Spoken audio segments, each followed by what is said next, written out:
Pour peindre un objet transparent, il faut tout simplement comprendre ce principe fondamental. C'est que le peintre doit faire abstraction des objets et ne voir que les taches. Je vous explique ce que je veux dire par là. Une tache a une forme, une taille bien sûr, également une valeur et une couleur. Et quand nous observons une image ou la réalité que nous voulons peindre, nous devons nous focaliser sur ces taches avec leur forme, leur valeur et leur couleur, plutôt que sur l'objet lui-même et faire abstraction de l'objet. Quand on commence à réfléchir à l'objet, notre cerveau commence à paniquer et nous dire que c'est trop compliqué et qu'on ne sait pas comment faire. Donc, simplifier le regard, se détacher de l'objet pour ne regarder que les taches. Je vous montre l'exemple sur cette photo qui montre un vase en verre. Regardez ici, pour arriver à cet effet de transparence, nous allons simplement noter, bien sûr, la forme de ce vase et également ces taches de luminosité. Ici, à gauche, quelque chose qui est clair, avec des contours diffus. Également à droite. Ensuite, j'ai cette demi-ovale en face que je dois faire aussi avec une valeur claire, pas forcément du blanc, mais une valeur claire. Et quand je regarde le bas du vase, j'ai aussi cet ovale, alors ce n'est pas un ovale complet. Donc on regarde également la forme de cette tache et quelque chose ici en bas également. Et on peut bien sûr passer beaucoup de temps à s'amuser et observer ces formes de façon très très exacte et précise. Mais c'est juste pour vous montrer cet exemple que peindre la transparence n'est rien d'autre que peindre tout le reste, et c'est-à-dire observer les formes et les taches et rien d'autre. Je vous montre maintenant quelques tableaux célèbres qui ont des objets en verre en transparence. Et ensuite, je vous propose un exercice pratique pour appliquer tout ça.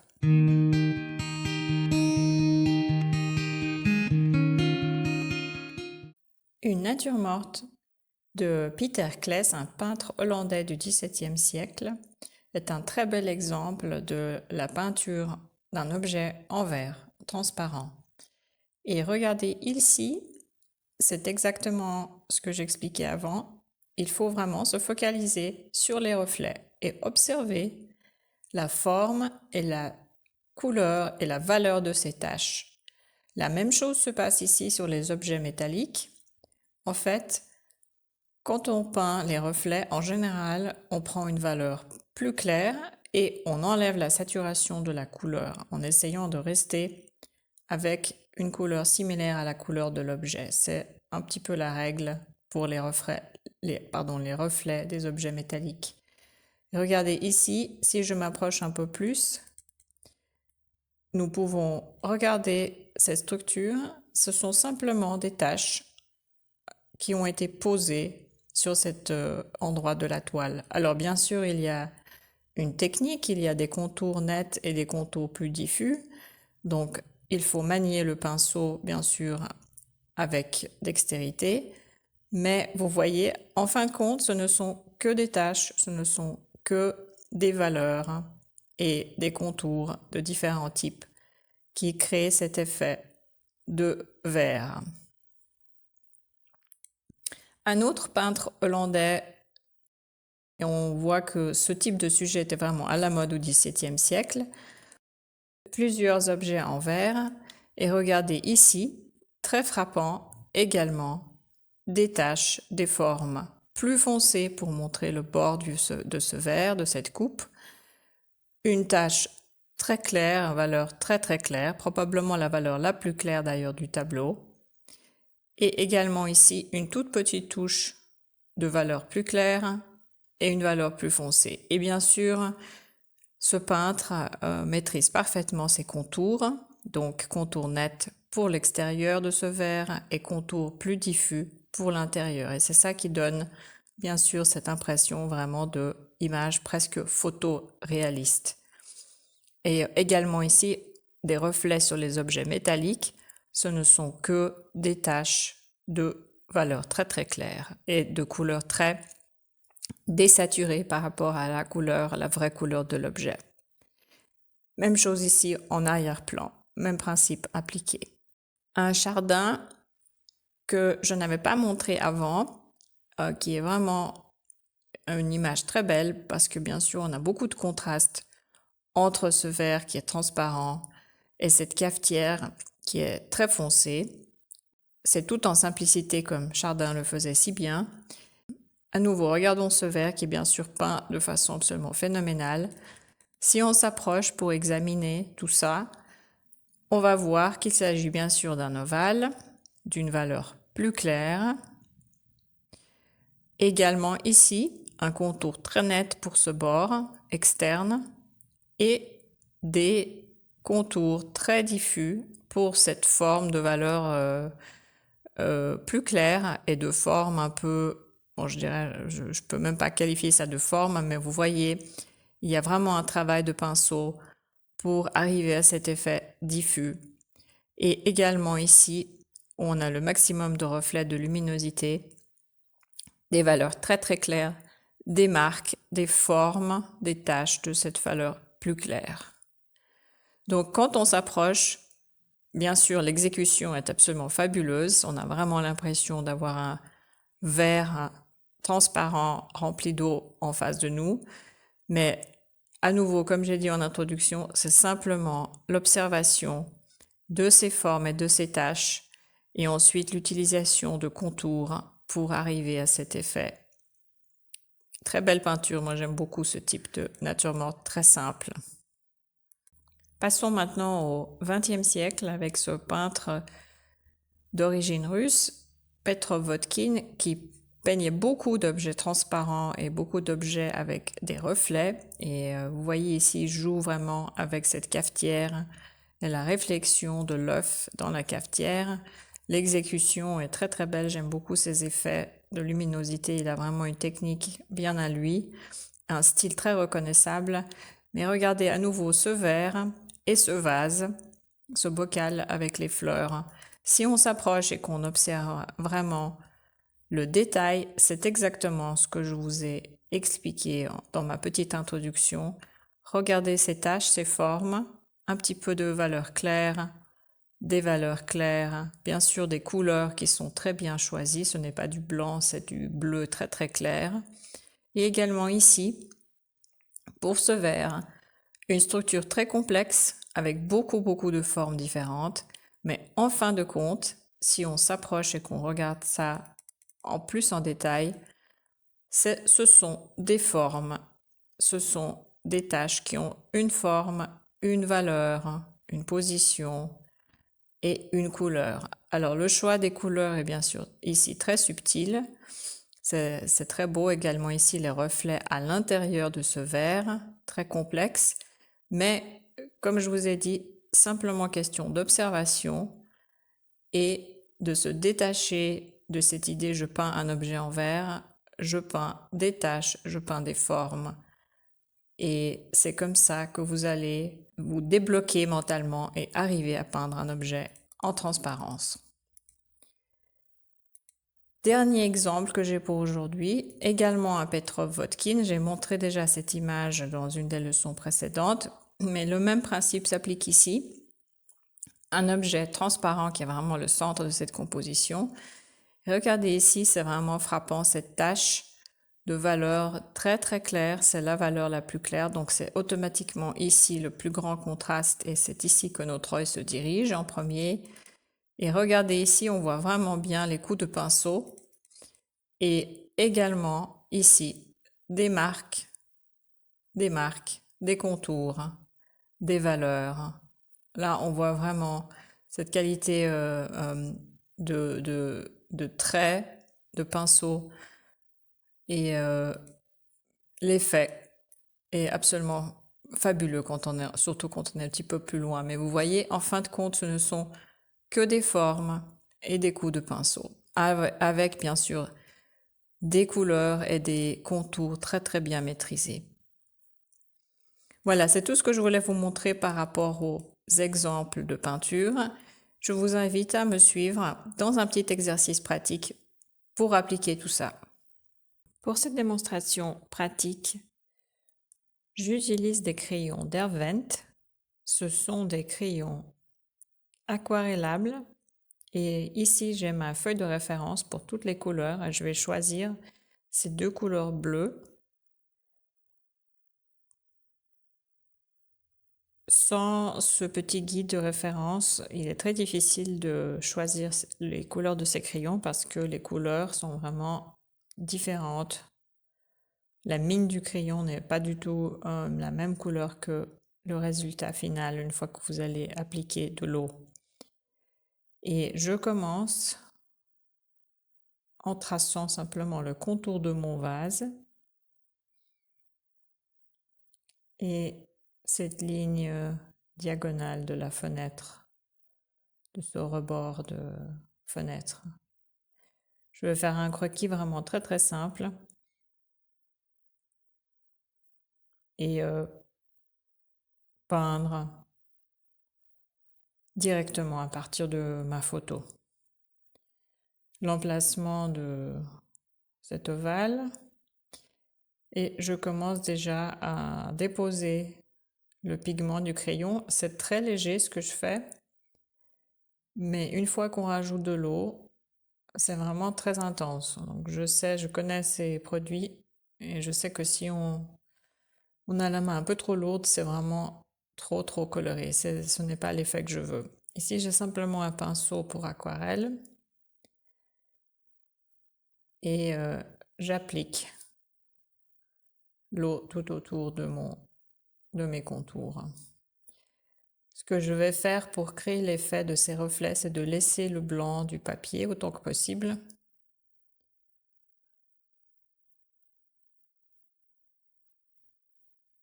Et je procède simplement en appliquant de l'eau sur l'endroit où le pigment s'est déposé.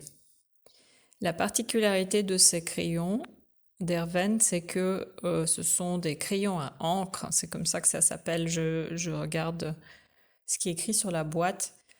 Et en fait, à la différence de crayons aquarellables standard, une fois que la couche a séché, la marque devient permanente. Et là, j'utilise des encres acryliques.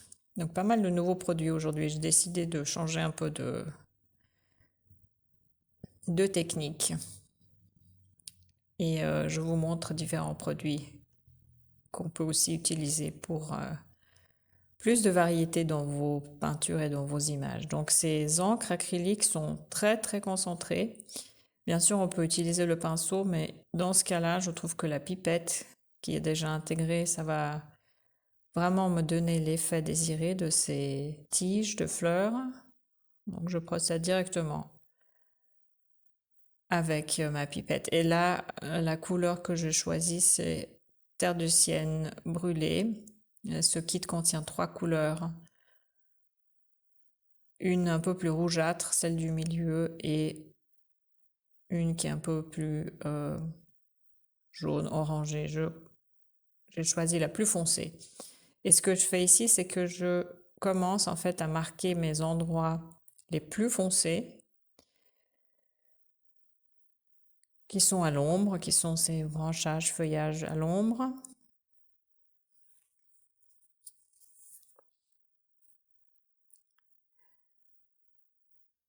J'aurais pu bien sûr les rajouter plus tard, mais vu que j'ai déjà mon produit dans la main, je fais les tiges et les endroits les plus foncés. Là, simplement avec mon pinceau, j'étale un peu l'encre pour créer ces zones d'ombre, les zones les plus foncées de mon image.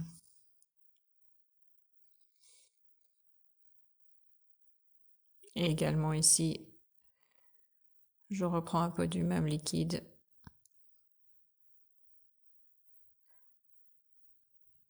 et je fais le dessous des feuilles.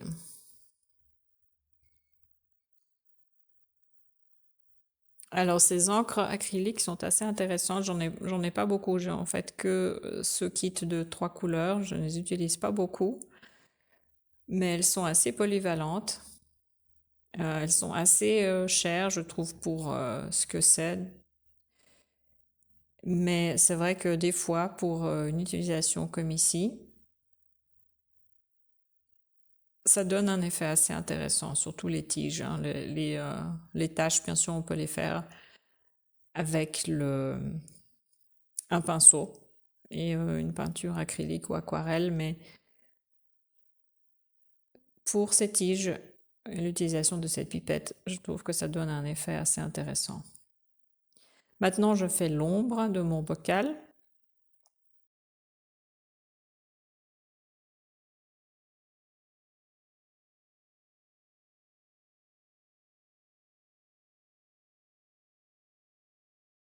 Comme nous avons vu, on va laisser ces reflets pour vraiment marquer l'endroit de luminosité. Je vais retravailler cette zone en bas et l'ombre à plusieurs reprises. C'est un peu trop clair pour l'instant. Ici, je prends un crayon, un bleu assez intense et sans vraiment dessiner le détail des fleurs, je veux garder mon image dans un style un peu plus impressionniste. Je ne vais pas copier exactement la photo. Je vais vraiment simplement appliquer le pigment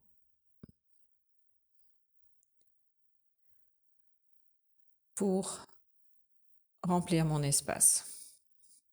Et l'arrangement, la composition de cette photo, elle me plaît déjà pas mal, elle me plaît assez. Donc, je ne vais pas énormément changer la disposition des fleurs, mais certainement simplifier parce que je ne vais pas m'amuser à peindre chaque petite pétale et chaque petite fleur, mais vraiment les grosses masses, les grosses formes. Je parle de simplification de photos dans mon guide peindre à partir de photos de référence parce que on est facilement emporté par la complexité et le nombre de détails dans une photo. Et je recommande toujours de se détacher de la photo pour tout d'abord simplifier et bien sûr interpréter votre propre version parce que reproduire la photo, quel est l'intérêt? On a déjà une photo et faire exactement la même chose en peinture, je trouve que c'est pas forcément très intéressant. Voilà, je reprends mon guide euh, pour prendre des couleurs plus chaudes.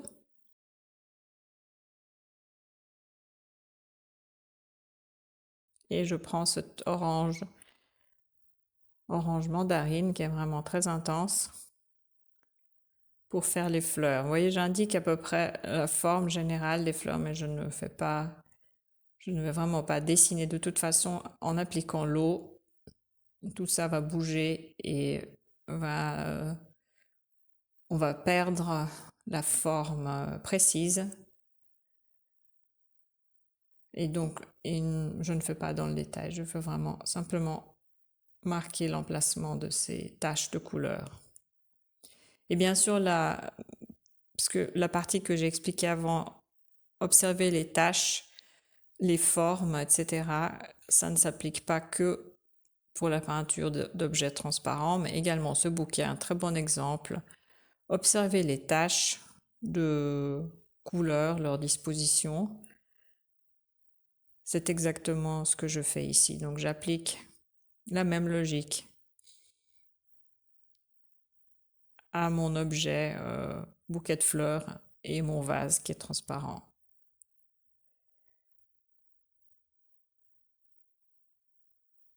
Je varie un peu les bleus. Et ça, je crois que c'est un bleu qui est un peu gris.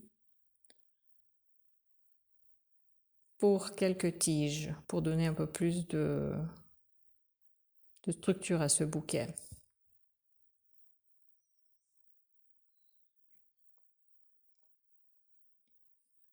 Et maintenant, on va passer à le moment tant attendu, rajouter de l'eau. Et là, je trouve que c'est assez fabuleux. C'est très très pigmenté, c'est très riche en pigments et très peu d'eau suffit pour étaler cette encre, hein, c'est une encre compressée dans ces crayons pour créer cet effet aquarelle. Et je procède d'abord avec les couleurs chaudes, simplement pour ne pas avoir du violet ou du gris, parce que l'orange et le bleu, ça va me donner une couleur un peu neutre, donc je vais éviter ça. Et je vais d'abord faire les fleurs et essayer de ne pas trop mélanger mes couleurs. En général, ça ne me gêne pas, mais là vraiment, je veux garder les zones de couleurs bien délimitées. Et comme j'ai dit, ces crayons, une fois qu'ils sont dilués à l'eau et ils ont séché, cette marque est permanente, donc vous pouvez repasser par-dessus avec un autre crayon, avec de l'aquarelle, avec de l'acrylique, enfin tout médium qui contient de l'eau. Ces taches ne vont pas bouger parce que ce sera permanent. Et ça, c'est probablement la plus grosse différence entre les crayons aquarellables qui sont comme de l'aquarelle et qui vont bouger chaque fois que vous appliquez une nouvelle couche liquide et ceux-là ne vont plus bouger.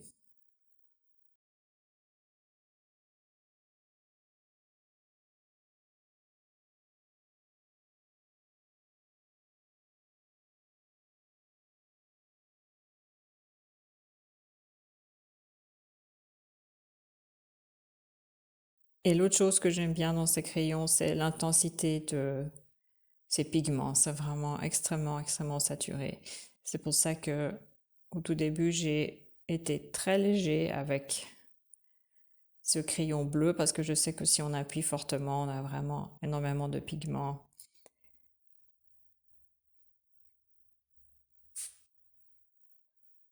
Et là, je regarde simplement la description du crayon parce que, comme j'ai dit, en regardant la couleur de la mine du crayon, c'est vraiment difficile de voir de quelle couleur il s'agit. La couleur change beaucoup une fois qu'on a mis de l'eau. Et c'est pour ça que chaque fois, je regarde le nom exact qui est imprimé sur le crayon pour être sûr d'avoir la bonne couleur. Quelques touches, quelques fleurs bleues un peu en arrière-plan pour donner un peu plus de volume à ce bouquet.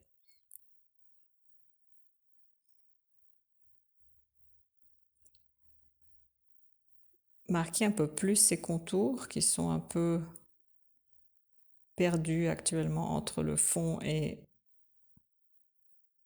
je veux montrer un peu plus la transition entre ce vase et la table.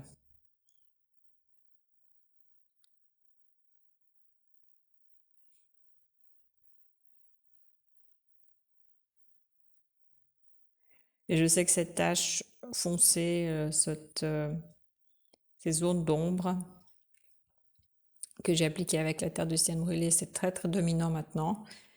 Mais on va rajouter d'autres choses à l'image et travailler tout ça pour que ça s'harmonise.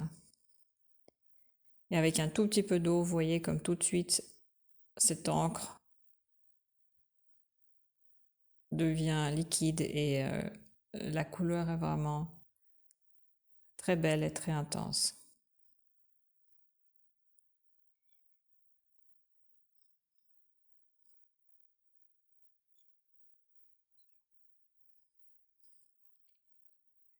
Si vous utilisez ces crayons, il faut juste noter que des fois, les lignes que vous déposez sur le papier, si vous appuyez fortement, même en rajoutant de l'eau par-dessus, ces lignes vont rester ici. Ça ne me gêne pas parce que ça donne un peu plus de texture, de structure, mais juste pour que vous sachiez si vous décidez d'utiliser ce type de crayon, si vous appuyez un peu trop fortement ou si votre papier, suivant le type de papier que vous avez, ces marques, même En appliquant beaucoup d'eau, vous n'arrivez pas à les enlever complètement. Ça donne un petit peu de relief.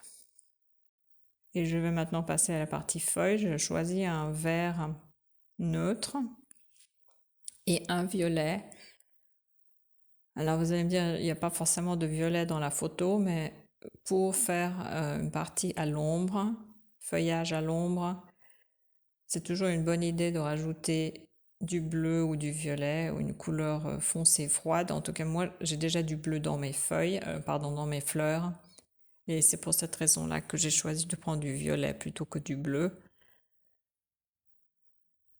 Et on va mélanger ces deux couleurs pour créer un vert très foncé froid pour une des parties des feuilles. Et là, bien sûr, je veux bloquer le blanc du papier, ne pas avoir de trous au milieu de mon bouquet, ça serait un peu bizarre.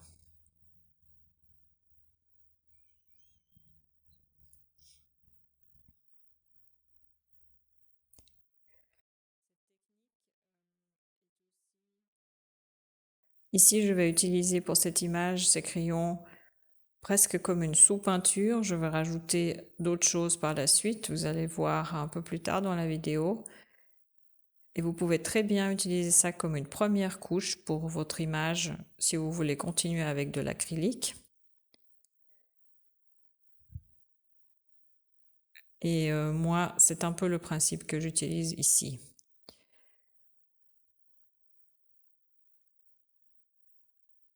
Voilà, du vert pour mes feuilles et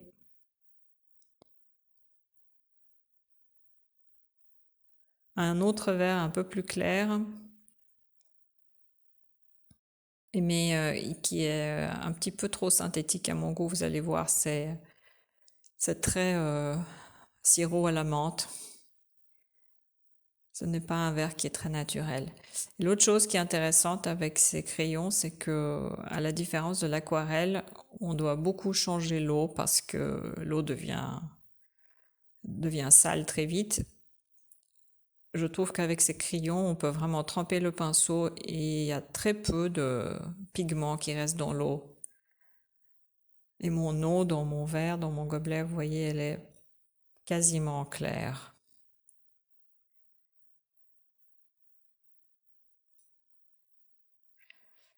Cette marque Derwent, c'est une marque qui est en Angleterre. C'est fait en Angleterre.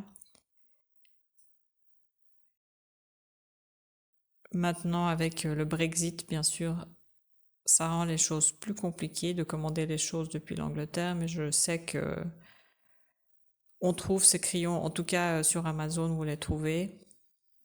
Je ne sais pas si vous les trouvez ailleurs,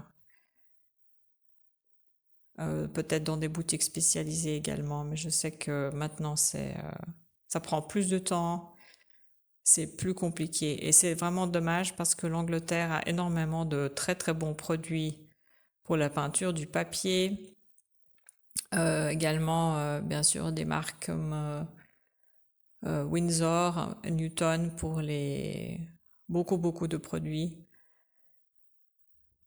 et également cette marque Derwent qui produit ses crayons quelque part en Angleterre.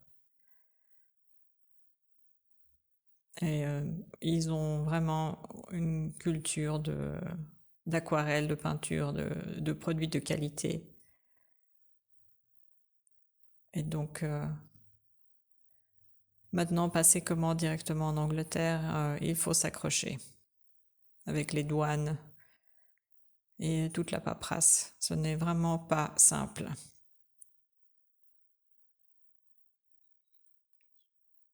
Je rajoute une touche d'orange un peu plus claire. Ce kit a, je vais vous dire exactement combien de couleurs il a. 36 couleurs et beaucoup de bleus différents, mais pas beaucoup de jaune-orange. Pas mal de couleurs un peu plus neutres dans les tons terre, moutarde, brun, etc.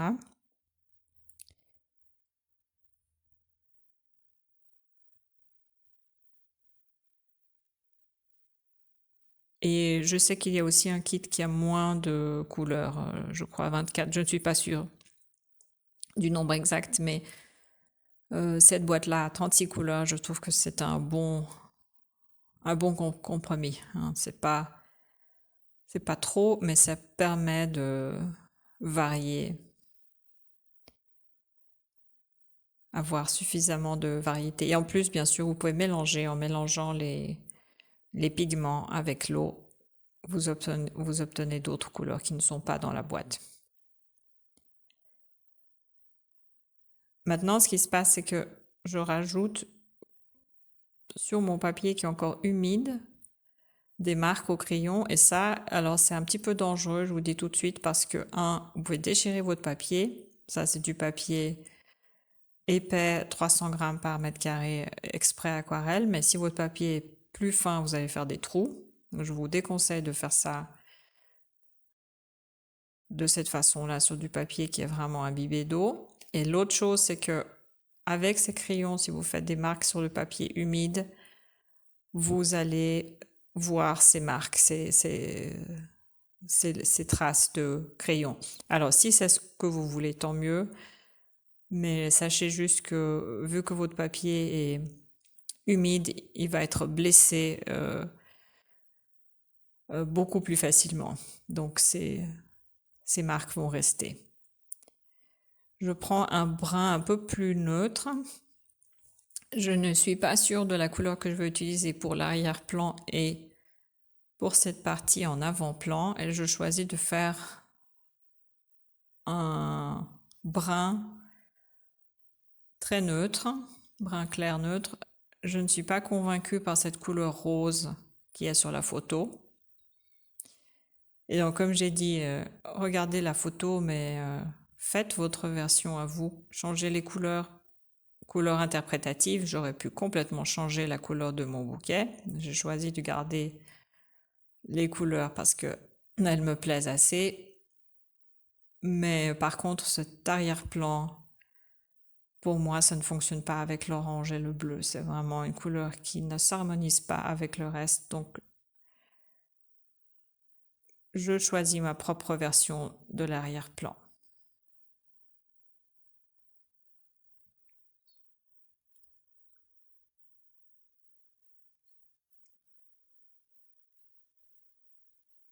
C'est vraiment très léger. Je pense que sur la vidéo, ça ne passe pas très bien. Et je vais repasser plusieurs couches de ce brun très clair pour arriver à un peu plus de saturation. Je vais toujours, avec ces crayons, je fais toujours attention de ne pas trop en mettre parce que comme j'ai dit, c'est très saturé et une fois qu'on les a mis, bien sûr, c'est plus difficile à enlever. Et comme j'ai dit, les traits, je ne veux pas avoir de traits marqués sur mon arrière-plan, donc je préfère procéder par plusieurs couches plutôt que de tartiner une grosse couche d'un coup. Maintenant, je passe à mon set de pastel à l'huile, craie pastel. J'ai décidé de faire des marques, comme j'ai dit, en utilisant ces crayons Derwent un peu comme sous peinture et faire des marques un peu plus détaillées, prononcées, des accents avec ces crayons des pastels à l'huile. J'utilise très souvent ce kit également sur de l'acrylique. Ça fonctionne très bien pour faire des touches finales sur des toiles acryliques ou sur papier acrylique. Et bien sûr, sur tout ce qui est aquarelle et crayon aquarellable, ça marche aussi. Ça donne un peu plus d'intérêt, ça donne un peu plus de structure, un peu plus de détails, un petit peu de brillance, mais pas trop. Et pour ce type de rendu que je veux avoir pour cette image, je trouve que c'est vraiment le complément idéal. Ça donne vraiment quelque chose de plus. La seule chose qu'il faut se rappeler, c'est que vu que c'est des crayons à l'huile, donc ils contiennent de la cire, une fois que vous avez cette couche de cire sur votre papier ou sur votre toile, vous n'arriverez pas à la recouvrir avec un produit à base d'eau. Donc ces marques, ces traits que vous faites avec ces craies-là, avec ces pastels, vont rester. Ça peut donner de très, très chouettes effets pour des peintures abstraites, par exemple, si vous avez un fond bleu et que vous faites une ligne, disons, verte, et que vous repassez une autre couche par-dessus. Donc vous faites une ligne de couleur verte avec ce crayon à l'huile et que vous repassez une autre couche par-dessus, acrylique, vous allez toujours voir cette marque verte. Elle va toujours être à la surface, elle ne va pas être recouverte par la couche de peinture. Donc ça donne des effets assez chouettes, assez intéressants, mais bien sûr ça doit être contrôlé et si vous ne voulez pas, si vous voulez recouvrir ces pastels à l'huile, ce n'est pas aussi simple que ça. En fait, je pense que la seule façon, c'est de essayer de les enlever avec une lingette humide sans abîmer la surface de votre image. Et là, j'ai rajouté simplement, je complémente mes couleurs. Donc, je prends des oranges plus clairs, je prends du jaune. Et voilà, là par exemple, ma craie, je l'ai utilisée sur une peinture en acrylique. Et j'ai sali. Je pense en fait que ce sont d'autres pastels à l'huile. J'ai passé par-dessus d'autres marques et j'ai sali mon pastel, donc je nettoie avec une lingette humide.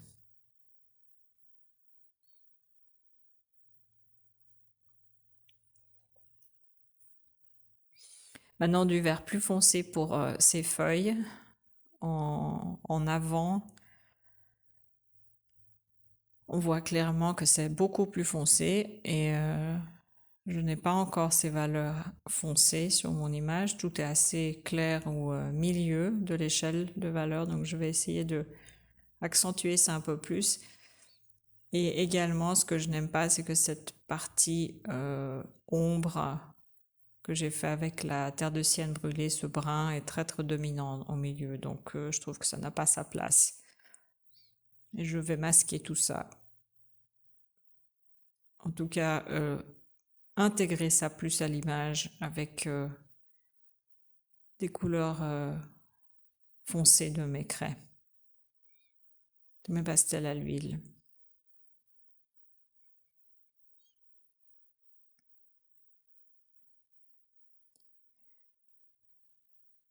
Et vu la structure de ces fleurs, je procède par petites touches, spirales, cercles, donner un peu plus de structure à mon image. Voilà, et je varie entre les différents bleus pour donner du volume et indiquer un peu plus la source de lumière également.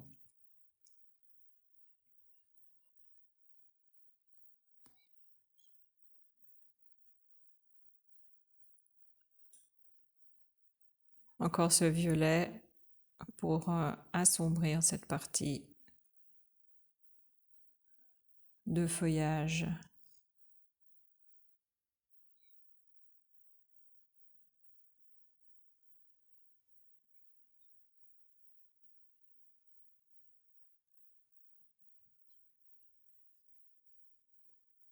Et je passe par-dessus cette terre de sienne brûlée avec le crayon violet pour harmoniser tout ça, pour le faire un peu, faire plus partie de l'image. Je trouve que maintenant ce brun est très dominant et saute trop aux yeux. Maintenant avec la craie blanche, je vais juste marquer quelques reflets très légers. Et là, on peut vraiment dire, effectivement, ce sont des zones qui sont un petit peu surexposées. En général, je n'utilise presque pas de blanc dans mes images figuratives, mais ici, je trouve que c'est justifié d'utiliser du blanc. En plus, Cette craie, ces pastels ne sont pas complètement opaques. Et j'aime bien parce que ça donne vraiment cet effet un petit peu en semi-transparence. Donc on voit la couleur en dessous, ce qui serait le cas d'un objet en verre. Et on a cette touche de valeur un peu plus claire. Donc c'est pour ça aussi, c'est une des raisons pour lesquelles j'ai choisi les pastels à l'huile plutôt que de l'acrylique. Parce que l'acrylique étant très très opaque, hein, ça aurait tout de suite fait un gros pâté. Et ça aurait donné un effet beaucoup moins subtil. Je trouve que c'est vraiment ici la combinaison idéale, la technique idéale.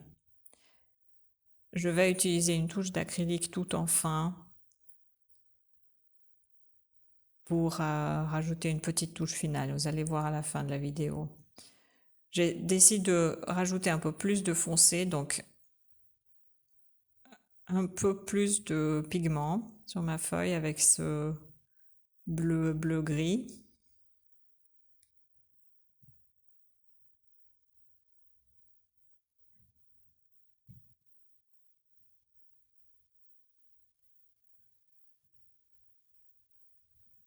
Et un peu plus de brun, ce brun neutre en arrière-plan, hein. J'ai toujours à mon goût un peu trop de blanc de papier. Enfin, c'est pas blanc du papier, mais c'est une valeur qui est un peu trop claire. Et ça paraît très clair, mais vous allez voir une fois qu'on enlève le ruban de masquage, vous allez voir qu'il y a déjà une très grande différence entre le blanc du papier et ces valeurs qui paraissent très claires maintenant, mais qui vont vraiment paraître beaucoup plus foncées par rapport au blanc du papier. Comme quoi, tout est relatif, la couleur est relative et les valeurs sont également très relatives pour notre œil.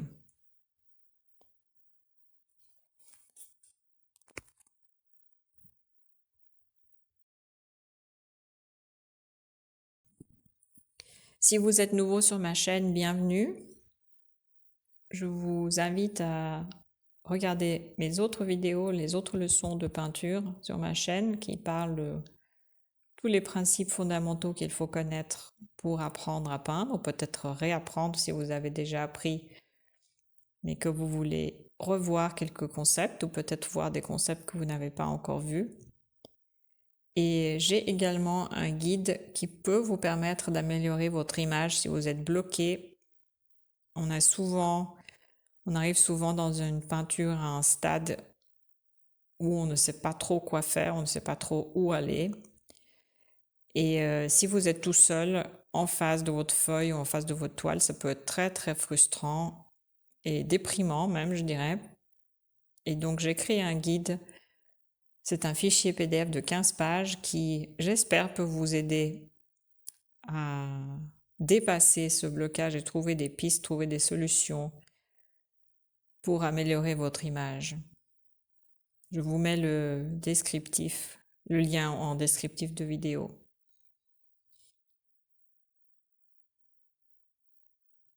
Voilà, un peu plus de foncé pour cet avant-plan. Et j'ai mélangé ici ce brun et un peu de ce bleu-gris. Donc vous voyez, ça donne une couleur neutre qui est un peu différent de ce bleu que j'ai au milieu plan. Donc, mélanger les crayons, ces pigments, ça fonctionne aussi très bien.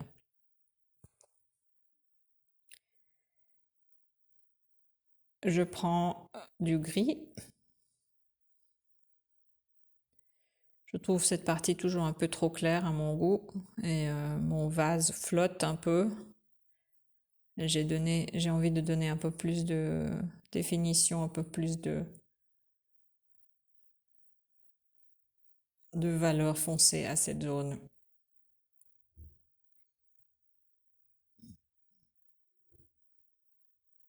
Je dis toujours que la peinture, c'est un processus itératif. On fait quelque chose, on regarde, on évalue et on décide de continuer ou changer de direction, mais c'est toujours itératif. On peut pas, souvent en tout cas, on ne peut pas faire ça juste du premier coup et c'est normal de procéder par étapes et de regarder, ajuster, faire une pause aussi et regarder son image d'un nouvel œil. D'ailleurs, c'est une des choses dont je parle dans mon guide pour améliorer votre image. Ce sont des stratégies pour voir votre image d'un nouvel œil parce que ce qui se passe quand on peint ou qu'on dessine, on a toujours, on regarde notre image, on est seul face à notre image et au bout d'un moment, on ne voit simplement plus ce qu'on a devant nous. À force de regarder, on ne voit plus. Donc, je vous propose également des solutions pratiques pour regarder votre image différemment et voir ce qui ne fonctionne pas ou ce qui peut être amélioré. C'est toujours difficile quand on est euh, tout seul, je veux dire, dans notre processus créatif, on est toujours tout seul, mais quand on n'a pas de prof ou de collègue ou de personne qui est intéressée, passionnée par la peinture et qui comprend ce qu'on est en train de faire, c'est difficile de trouver des solutions et ça peut être très démotivant. J'espère que ce n'est pas votre cas et que vous n'abandonnez pas. Je reprends mes encres acryliques, une toute petite touche. Alors c'est vraiment très bien fermé. Je pense que la dernière fois j'ai serré comme un ours.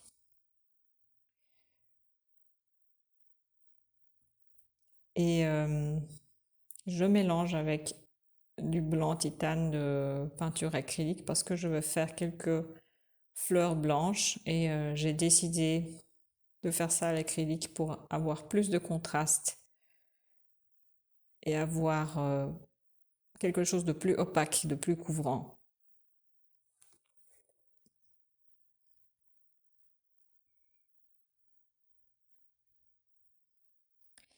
Et je rajoute de cette terre de sienne naturelle dans mon blanc pour ne pas avoir du blanc pur parce que le blanc pur fait penser au blanc du papier, donc ce n'est pas ce que je veux. Et vous allez voir qu'une toute petite touche de ce jaune brun, cette couleur très naturelle, en fait, on ne va pas le voir avec l'œil.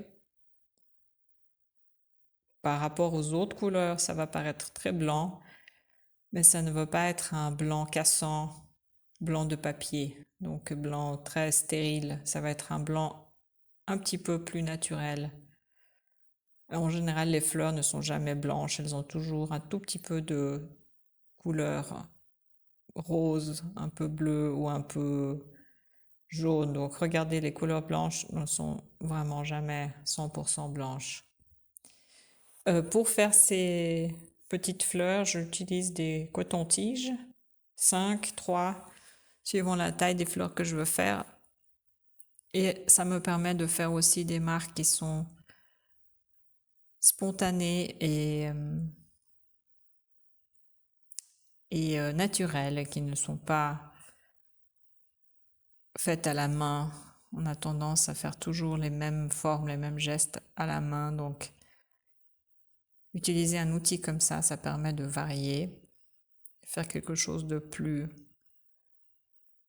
naturel. Alors ici, mon blanc est très très similaire à la valeur de mon arrière-plan.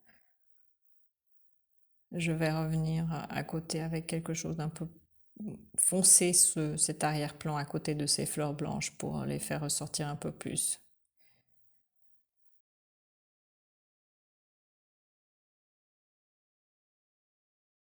En général, ce que je fais après l'enregistrement de la vidéo, je laisse reposer mon image et je reviens faire des petites touches finales quand je vois ce qui ne fonctionne pas ou ce qui doit être amélioré. Et donc souvent, si je poste mon image sur Facebook ou dans Etsy, et vous allez voir, ah tiens, ce n'est pas exactement la même chose, eh bien c'est que après la leçon YouTube, je fais des petites modifications.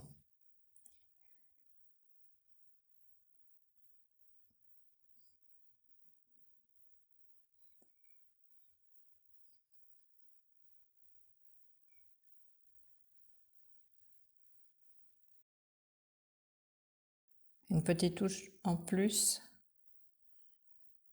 pour faire le milieu des fleurs. En fait, mon pinceau absorbe l'encre, donc ce n'est pas idéal. Je vais procéder directement avec la pipette, avec le bout de la pipette. Et comme j'ai dit, ces encres, je trouve elles sont très onéreuses, mais en fait, elles sont très très concentrées et il en faut vraiment très peu. Donc, je ne sais pas, ces bouteilles, je les ai depuis peut-être 2 ans. Bien sûr, je ne les utilise pas tous les jours, mais je trouve qu'il y a beaucoup beaucoup de pigments pour beaucoup de surface. Et vraiment une toute petite touche suffit. Je veux faire quelques tiges, quelques marques.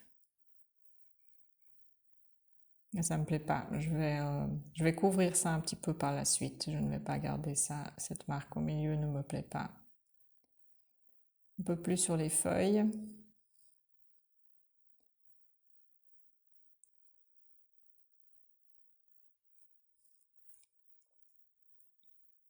Et il faut savoir s'arrêter parce qu'au bout d'un moment, on commence à faire des choses qui ne rajoutent pas forcément de la valeur à votre image, à mon image, en tout cas c'est mon cas ici. Et il faut se dire stop, on arrête de bidouiller, ça n'avance à rien. Voilà, j'essaie d'enlever cette marque. Et je vais rajouter quelques touches une fois que la vidéo est finie. Je vais en rajouter quelques couches d'un vert un tout petit peu plus clair pour faire quelques feuillages en plus, mais ça sera très léger. Et encore un peu plus de blanc pour ces fleurs. Je trouve que maintenant mon arrangement est très symétrique. J'ai 3 ou 4 fleurs à gauche, 3 ou 4 fleurs à droite. Et je vais casser cette symétrie.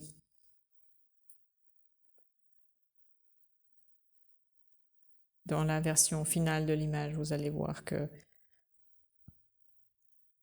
j'ai rajouté des fleurs en plus. Ce gros pâté de bleu, de ces fleurs bleues est trop uniforme à mon goût.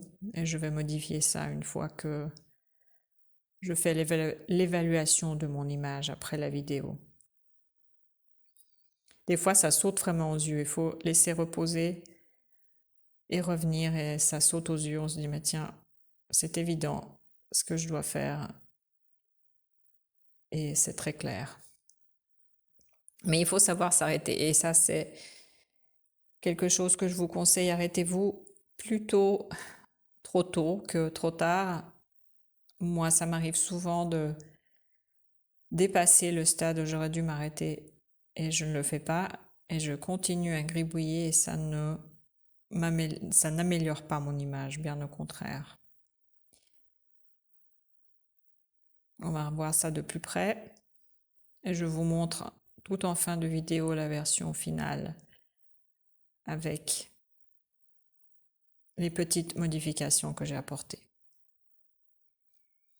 Voilà, j'espère que ça vous a plu, j'espère que vous allez vous lancer dans la peinture d'objets transparents et explorer cette idée de observer les formes plutôt que de rester bloqué sur les objets, faire abstraction.